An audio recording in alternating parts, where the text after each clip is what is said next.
بسم اللہ الرحمن الرحیم۔ تفہیم القرآن، سید ابو الاعلیٰ مودودی۔ سمع و بصر نے تفہیم القرآن کی مکمل 6 جلدوں کی آڈیو سی ڈی بھی تیار کی ہے۔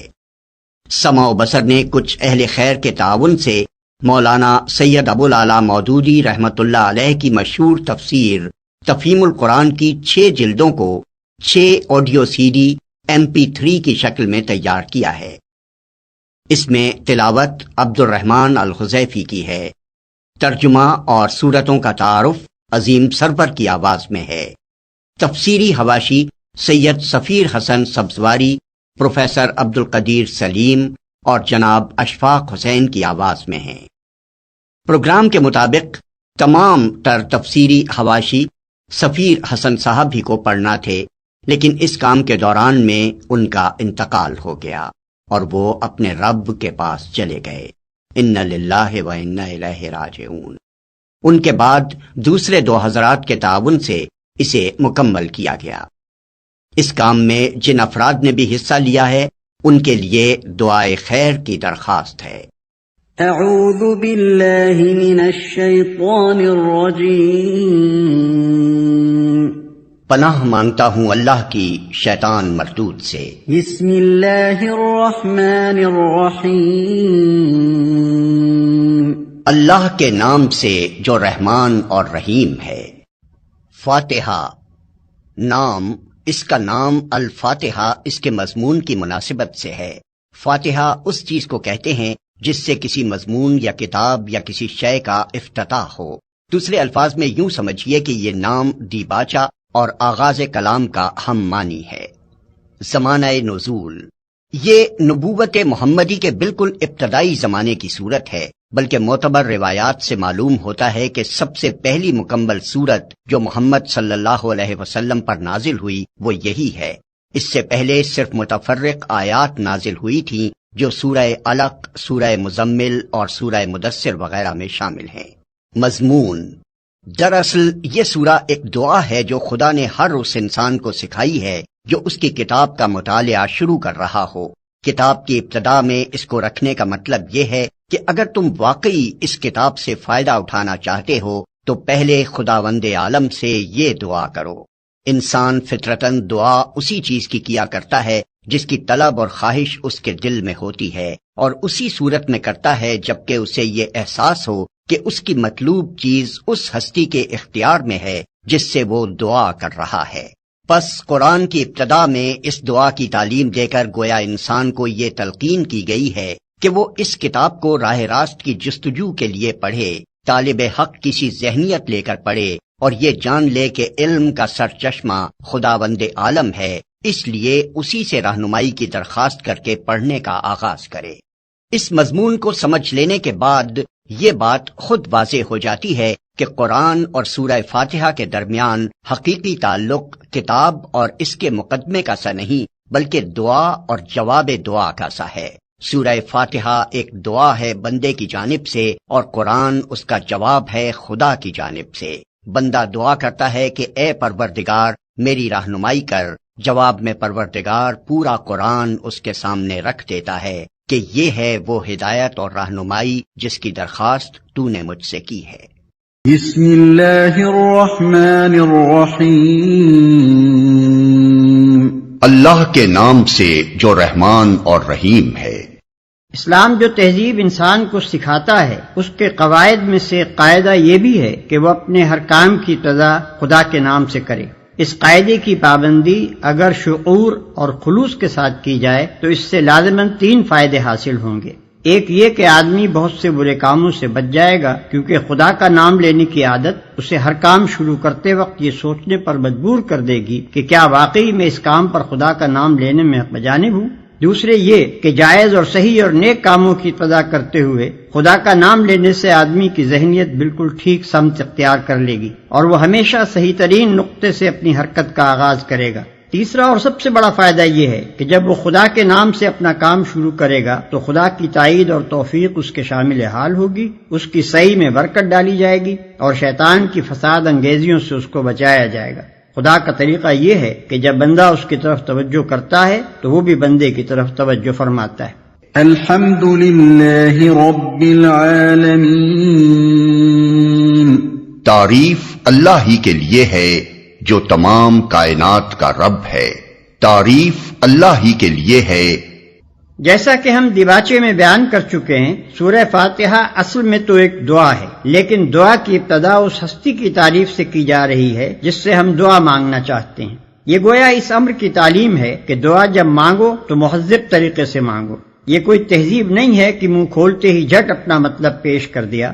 تہذیب کا تقاضا یہ ہے کہ جس سے دعا کر رہے ہو پہلے اس کی خوبی کا، اس کے احسانات اور اس کے مرتبے کا اعتراف کرو. تعریف ہم جس کی بھی کرتے ہیں دو وجوہ سے کیا کرتے ہیں. ایک یہ کہ وہ بجائے خود حسن و خوبی اور کمال رکھتا ہو، قطع نظر اس سے کہ ہم پر اس کے ان فضائل کا کیا اثر ہے. دوسرے یہ کہ وہ ہمارا محسن ہو اور ہم اعتراف نعمت کے جذبے سے سرشار ہو کر اس کی خوبیاں بیان کریں. اللہ تعالیٰ کی تعریف ان دونوں حیثیتوں سے ہے. یہ ہماری قدر شناسی کا تقاضا بھی ہے اور احسان شناسی کا بھی کہ ہم اس کی تعریف میں رد اللسان ہوں. اور بات صرف اتنی ہی نہیں ہے کہ تعریف اللہ کے لیے ہے، بلکہ صحیح یہ ہے کہ تعریف اللہ ہی کے لیے ہے. یہ بات کہہ کر ایک بڑی حقیقت پر سے پردہ اٹھایا گیا ہے، اور وہ حقیقت ایسی ہے جس کی پہلی ہی ضرب سے مخلوق پرستی کی جڑ کٹ جاتی ہے. دنیا میں جہاں جس چیز اور جس شکل میں بھی کوئی حسن، کوئی خوبی، کوئی کمال ہے، اس کا سرچشمہ اللہ ہی کی ذات ہے. کسی انسان، کسی فرشتے، کسی دیوتا، کسی سیارے، غرض کسی مخلوق کا کمال بھی ذاتی نہیں ہے بلکہ اللہ کا عطیہ ہے. پس اگر کوئی اس کا مستحق ہے کہ ہم اس کے گرویدہ اور پرستار، احسان مند اور شکر گزار، نیاز مند اور خدمتگار بنے تو وہ خالق کمال ہے، نہ کہ صاحب کمال. جو تمام کائنات کا رب ہے. رب کا لفظ عربی زبان میں 3 معنوں میں بولا جاتا ہے. 1 مالک اور آقا، 2 مربی پرورش کرنے والا، خبر گیری اور نگہبانی کرنے والا، 3 فرمانروا، حاکم، مدبر اور منتظم. اللہ تعالیٰ ان سب معنوں میں کائنات کا رب ہے. الرحمن الرحیم. رحمان اور رحیم ہے. انسان کا خاصہ ہے کہ جب کوئی چیز اس کی نگاہ میں بہت زیادہ ہوتی ہے تو وہ مبالغے کے صیغوں میں اس کو بیان کرتا ہے، اور اگر ایک مبالغے کا لفظ بول کر وہ محسوس کرتا ہے کہ اس شے کی فراوانی کا حق ادا نہیں ہوا تو پھر وہ اسی معنی کا ایک اور لفظ بولتا ہے تاکہ وہ کمی پوری ہو جائے جو اس کے نزدیک مبالغے میں رہ گئی ہے. اللہ کی تعریف میں رحمان کا لفظ استعمال کرنے کے بعد پھر رحیم کا اضافہ کرنے میں بھی یہی نقطہ پوشیدہ ہے. رحمان عربی زبان میں بڑے مبالغے کا صیغہ ہے، لیکن خدا کی رحمت اور مہربانی اپنی مخلوق پر اتنی زیادہ ہے، اس قدر وسیع ہے، ایسی بے حد و حساب ہے کہ اس کے بیان میں بڑے سے بڑا مبالغے کا لفظ بول کر بھی جی نہیں بھرتا. اس لیے اس کی فراوانی کا حق ادا کرنے کے لیے پھر رحیم کا لفظ مزید استعمال کیا گیا. اس کی مثال ایسی ہے جیسے ہم کسی شخص کی فیاضی کے بیان میں سخی کا لفظ بول کر جب تشنگی محسوس کرتے ہیں تو اس پر داتا کا اضافہ کرتے ہیں. رنگ کی تعریف میں جب گورے کو کافی نہیں پاتے تو اس پر چٹے کا لفظ اور بڑھا دیتے ہیں. درازی قد کے ذکر میں جب لمبا کہنے سے تسلی نہیں ہوتی تو اس کے بعد تڑنگا بھی کہتے ہیں. مالک یوم الدین. روز جزا کا مالک ہے. یعنی اس دن کا مالک جبکہ تمام اگلی پچھلی نسلوں کو جمع کر کے ان کے کارنامہ زندگی کا حساب لیا جائے گا اور ہر انسان کو اس کے عمل کا پورا صلہ یا بدلہ مل جائے گا. اللہ کی تعریف میں رحمان اور رحیم کہنے کے بعد مالک روز جزا کہنے سے یہ بات نکلتی ہے کہ وہ نرا مہربان ہی نہیں ہے بلکہ منصف بھی ہے، اور منصف بھی ایسا با اختیار منصف کہ آخری فیصلے کے روز وہی پورے اقتدار کا مالک ہوگا. نہ اس کی سزا میں کوئی مزاحم ہو سکے گا اور نہ جزا میں مانے. لہذا ہم اس کی ربوبیت اور رحمت کی بنا پر اس سے محبت ہی نہیں کرتے بلکہ اس کے انصاف کی بنا پر اس سے ڈرتے بھی ہیں، اور یہ احساس بھی رکھتے ہیں کہ ہمارے انجام کی بھلائی اور برائی بالکلیہ اسی کے اختیار میں ہے. ایاک نعبد و ایاک نستعین. ہم تیری ہی عبادت کرتے ہیں اور تجھی سے مدد مانگتے ہیں. ہم تیری ہی عبادت کرتے ہیں. عبادت کا لفظ بھی عربی زبان میں 3 معنوں میں استعمال ہوتا ہے. 1 پوجا اور پرستش، 2 طاعت اور فرما برداری، 3 بندگی اور غلامی. اس مقام پر تینوں معنی بیک وقت مراد ہیں، یعنی ہم تیرے پرستار بھی ہیں، مطیع فرمان بھی اور بندہ و غلام بھی. اور بات صرف اتنی ہی نہیں ہے کہ ہم تیرے ساتھ یہ تعلق رکھتے ہیں، بلکہ واقعی حقیقت یہ ہے کہ ہمارا یہ تعلق صرف تیرے ہی ساتھ ہے. ان تینوں معنوں میں سے کسی معنی میں بھی کوئی دوسرا ہمارا معبود نہیں ہے۔ تجھی سے مدد مانگتے ہیں، یعنی تیرے ساتھ ہمارا تعلق محض عبادت ہی کا نہیں ہے، بلکہ استعانت کا تعلق بھی ہم تیرے ہی ساتھ رکھتے ہیں۔ ہمیں معلوم ہے کہ ساری کائنات کا رب تو ہی ہے، اور ساری طاقتیں تیرے ہی ہاتھ میں ہیں، اور ساری نعمتوں کا تو ہی اکیلا مالک ہے۔ اس لیے ہم اپنی حاجتوں کی طلب میں تیری طرف ہی رجوع کرتے ہیں، تیرے ہی آگے ہمارا ہاتھ پھیلتا ہے، اور تیری مدد ہی پر ہمارا اعتماد ہے۔ اسی بنا پر ہم اپنی یہ درخواست لے کر تیری خدمت میں حاضر ہو رہے ہیں۔ اهدنا الصراط المستقیم، ہمیں سیدھا راستہ دکھا، یعنی زندگی کے ہر شعبے میں خیال اور عمل اور برتاؤ کا وہ طریقہ ہمیں بتا جو بالکل صحیح ہو، جس میں غلط بینی اور غلط کاری اور بد انجامی کا خطرہ نہ ہو، جس پر چل کر ہم سچی فلاح و سعادت حاصل کر سکیں۔ یہ ہے وہ درخواست جو قرآن کا مطالعہ شروع کرتے ہوئے بندہ اپنے خدا کے حضور پیش کرتا ہے۔ اس کی گزارش یہ ہے کہ آپ ہماری رہنمائی فرمائیں اور ہمیں بتائیں کہ قیاسی فلسفوں کی اس بھول بھلیاں میں حقیقت نفس الامری کیا ہے، اخلاق کے ان مختلف نظریات میں صحیح نظام اخلاق کون سا ہے، زندگی کی ان بے شمار پگڈنڈیوں کے درمیان فکر و عمل کی سیدھی اور صاف شاہراہ کون سی ہے۔ صراط الذین انعمت علیہم غیر المغضوب علیہم ولا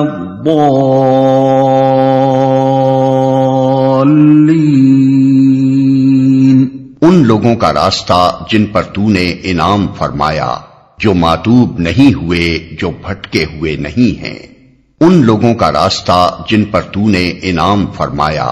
یہ اس سیدھے راستے کی تعریف ہے جس کا علم ہم اللہ تعالیٰ سے مانگ رہے ہیں، یعنی وہ راستہ جس پر ہمیشہ سے تیرے منظور نظر لوگ چلتے رہے ہیں، وہ بے خطا راستہ کہ قدیم ترین زمانے سے آج تک جو شخص اور جو گروہ بھی اس راہ پر چلا وہ تیرے انعامات کا مستحق ہوا اور تیری نعمتوں سے مالا مال ہو کر رہا، جو ماتوب نہیں ہوئے، جو بھٹکے ہوئے نہیں ہیں۔ یعنی انعام پانے والوں سے ہماری مراد وہ لوگ نہیں ہیں جو بظاہر عارضی طور پر تیری دنیاوی نعمتوں سے سرفراز تو ہوتے ہیں، مگر دراصل وہ تیرے غضب کے مستحق ہوا کرتے ہیں اور اپنی فلاح و سعادت کی راہ گم کیے ہوئے ہوتے ہیں۔ اس سلبی تشریح سے یہ بات خود کھل جاتی ہے کہ انعام سے ہماری مراد حقیقی اور پائیدار انعامات ہیں جو راست روی اور خدا کی خوشنودی کے نتیجے میں ملا کرتے ہیں، نہ کہ وہ عارضی اور نمائشی انعامات جو پہلے بھی فرعونوں اور نمرودوں اور قارونوں کو ملتے رہے ہیں اور آج بھی ہماری آنکھوں کے سامنے بڑے بڑے ظالموں اور بدکاروں اور گمراہوں کو ملے ہوئے ہیں۔